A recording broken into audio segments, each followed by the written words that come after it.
Muy buenas tardes, bienvenidos al Mundo Ahora de France 24. Yo soy Elena Lozano y todo lo que verá a continuación es noticia. Iniciamos. El secretario de Guerra de Estados Unidos, Pete Hegseth, asegura que no tiene planes de publicar el video de un segundo ataque en el Caribe ocurrido el 2 de septiembre para supuestamente matar a los sobrevivientes de una presunta narcolancha. Este martes comparece ante el Capitol Hill junto al secretario de Estado, Marco Rubio. Xiomara Castro acusó al recién exonerado Juan Orlando Hernández de estar tramando un golpe de Estado y preparar su regreso a Honduras. El expresidente dijo que es falsa la acusación de la mandataria hondureña, al tiempo que en el país los ciudadanos protestan contra el irregular proceso electoral del 30 de noviembre. Volodymyr Zelensky y los aliados europeos de Kiev pidieron ante la Corte Internacional de La Haya que Rusia sea condenada por supuestos crímenes de guerra y obligada a indemnizar a Ucrania por los daños causados con la guerra. Además, anunció que su equipo negociador continuará con los esfuerzos diplomáticos en Miami este fin de semana.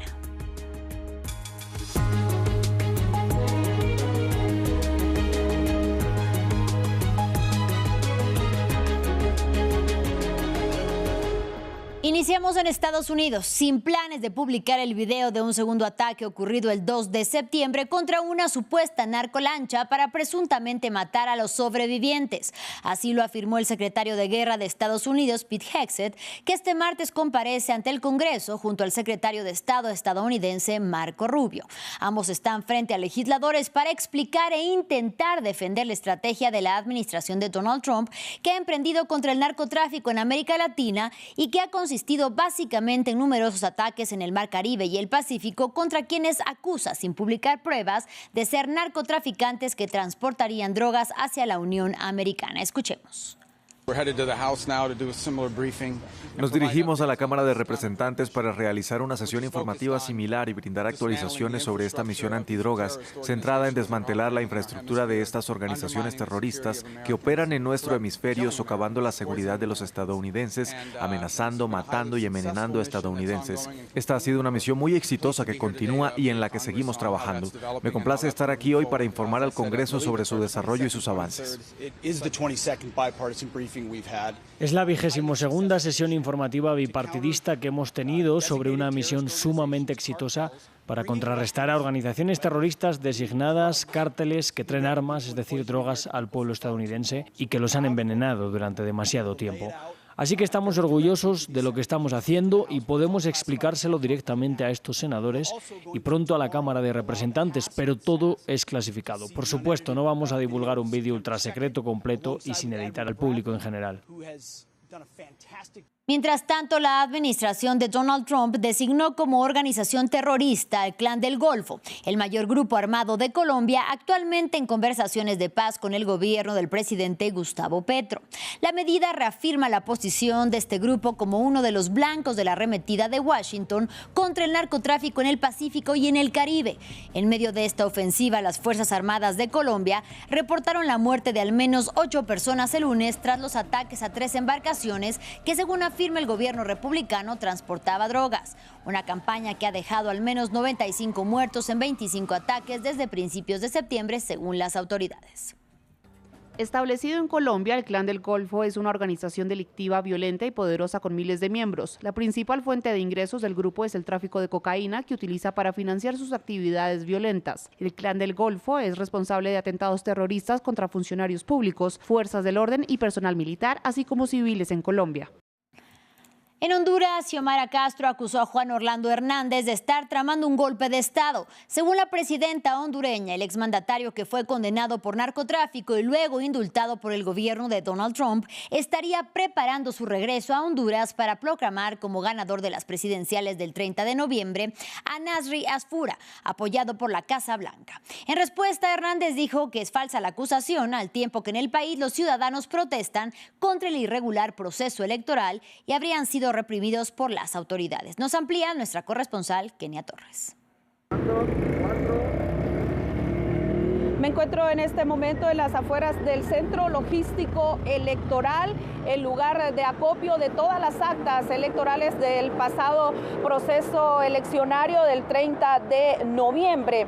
Este centro se encuentra fuertemente militarizado. En las últimas horas se registró aquí un desalojo bastante violento en el que resultaron varias personas heridas, especialmente los simpatizantes del Partido Libertad y Refundación que vinieron acá a protestar y a exigir al Consejo Nacional Electoral el conteo voto por voto.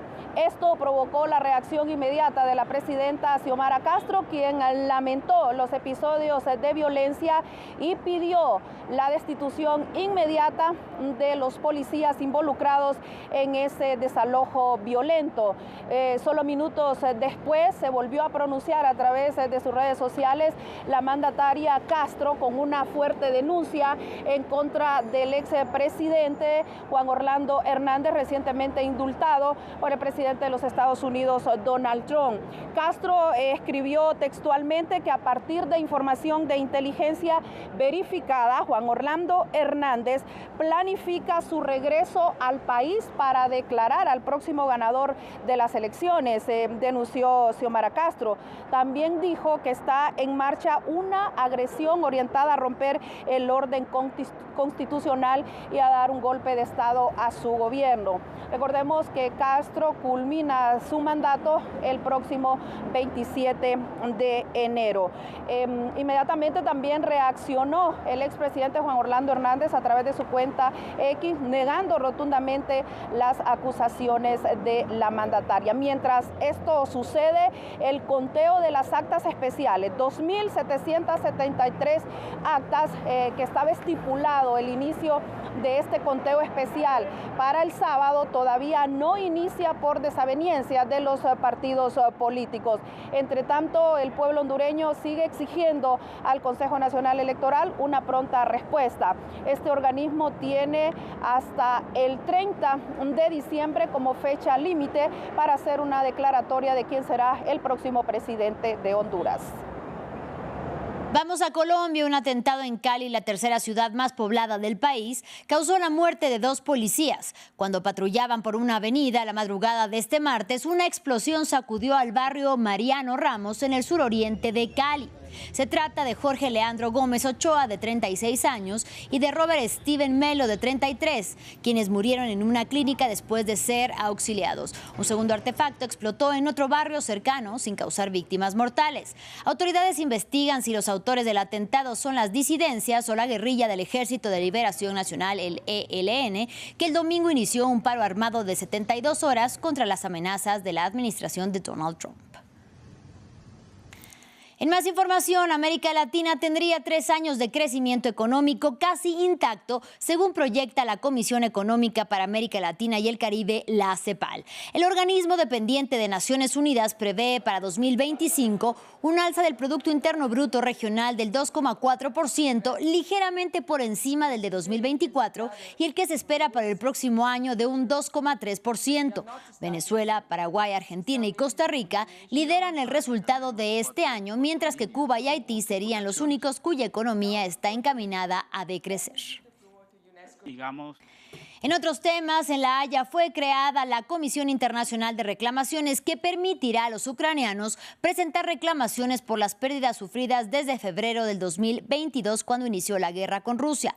El mecanismo de indemnización a petición de Rusia y de sus aliados europeos, que piden que Rusia indemnice a Ucrania y sea juzgada por presuntos crímenes de guerra. Será coordinado por el Consejo de Europa, un grupo de 46 naciones cuya misión es proteger los derechos humanos en el continente y del que Moscú fue excluida tras la invasión de Ucrania. Leurel nos amplía. Un organismo internacional que tendrá que decidir sobre las decenas de miles de millones de euros de indemnizaciones que se pagarán a Ucrania por la invasión rusa. En La Haya, altos funcionarios crearon el martes esta nueva comisión conformada por 34 países y la Unión Europea, que también incorporará más de 86.000 reclamaciones ya presentadas por particulares y grupos en el registro de daños puesto en marcha en 2023. No existe una vía clara para obligar a Moscú a hacerlo, pero el Consejo de Europa insiste en que Rusia debe pagar la factura. Ya estamos viendo intentos de excluir las reparaciones y, de hecho, cualquier forma de rendición de cuentas del posible acuerdo de paz. Esto supone una enorme responsabilidad para la comunidad internacional, incluidos los participantes de esta Comisión Internacional de Reclamaciones. Juntos debemos defender a las víctimas de esta brutal guerra de agresión. Si no lo hacemos, habrá más.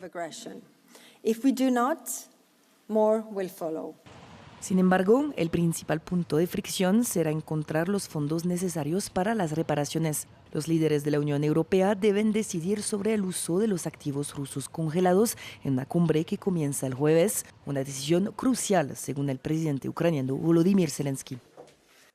Hoy en día los activos congelados podrían compensar algún decreto de apoyo de algunos países. Sería un apoyo importante. No veo ninguna oportunidad de mantenernos firmes sin este apoyo. Estas discusiones se producen en un momento en que el mandatario estadounidense Donald Trump considera que un acuerdo para poner fin a la guerra en Ucrania está más cerca que nunca. En Australia continúan los homenajes y las vigilias dedicadas a las 15 víctimas mortales del tiroteo ocurrido el sábado en la playa Bondi de Sydney durante la celebración judía de Hanukkah. 25 personas permanecen hospitalizadas y 10 en estado crítico. Según la policía, los atacantes, un padre y su hijo, son de origen indio y australiano respectivamente. La identidad del padre fue dada a conocer hoy. Se trataría de Zahid Akram, originario de Hyderabad, una ciudad al sur de India, y habría tenido contacto limitado con su familia en el país más poblado del mundo. En tanto, la policía australiana declaró que el tiroteo fue inspirado por el Estado Islámico, y es que los dos sospechosos tenían banderas de la organización y Canberra está investigando los motivos de un viaje que realizaron a Filipinas un mes antes. A más de una década de su proclamación, el autodenominado Estado Islámico perdió su control territorial como califato, pero ataques yihadistas son regularmente llevados a cabo en su nombre en África, Asia y ciudades europeas o de América del Norte. Los detalles en el siguiente informe de Maxime Plouvinet. Junio de 2014, en la ciudad de Mosul, en Irak, fue proclamado el autodenominado Estado Islámico. La organización yihadista dominó rápidamente un territorio importante que se extendía entre el norte de Irak y de Siria en guerra. Conocido por sus exacciones y su imposición de una ley religiosa sangrienta en los territorios ocupados, el Estado Islámico logró reclutar a decenas de miles de extranjeros para combatir y organizó atentados individuales o en comandos en Occidente, como los ataques de París en noviembre de 2015 que dejaron más de 130 muertos. Se oponía al régimen de Bashar el-Assad, a la coalición occidental, a las fuerzas kurdas y árabes, pero también a otras formaciones yihadistas como Al-Qaeda. El Estado Islámico terminó siendo derrotado territorialmente en 2019 con la pérdida de su último bastión en Siria, la ciudad de Baghouz. Pero la amenaza está lejos de ser acabada. La organización se implantó también en otras regiones como en África, en Mozambique y en los países del Sahel como Níger y Nigeria. En Asia Central, la filial afgana de la organización es una de las más letales actualmente. Es este grupo quien reivindicó el ataque al Crocus City Hall cerca de Moscú en 2024, que mató a más de 130 personas. Su dirección descentralizada favorece ataques inspirados por la organización sin necesidad de mando directo. Y luego tuvimos sobre todo terrorismo de inspiración, es decir, personas que no están vinculadas con los organismos de la estructura, pero que están alimentadas por la propaganda en línea. Así que el terrorismo de inspiración sigue siendo hoy en día la principal amenaza. Un afgano fue arrestado en Francia en el marco de vínculos con esta propaganda del Estado Islámico en Jorasán. Si la amenaza es más reducida, en el sureste asiático existen células, como en Filipinas. En 2017, violentos combates opusieron el ejército de Manila a un grupo afiliado al Estado Islámico, Abu Sayyaf, en la isla sureña de Mindanao. Pero sus capacidades fueron drásticamente disminuidas bajo la presidencia de Duterte. Cerramos con la más reciente derrota del Paris Saint-Germain, pero no en el terreno de juego, sino en los estrados judiciales. El club de fútbol francés fue condenado este martes por un tribunal laboral de París a pagar cerca de 61 millones de euros a Kylian Mbappé, su exjugador que en 2024 se unió al Real Madrid. La estrella francesa reclamaba el pago de primas y salarios por unos 263 millones de euros al club parisino, que por su parte le pedía 440 millones por daños y perjuicios. La justicia arbitró a favor del atacante. Así llegamos al final de este espacio informativo. Gracias por su compañía y hasta la próxima.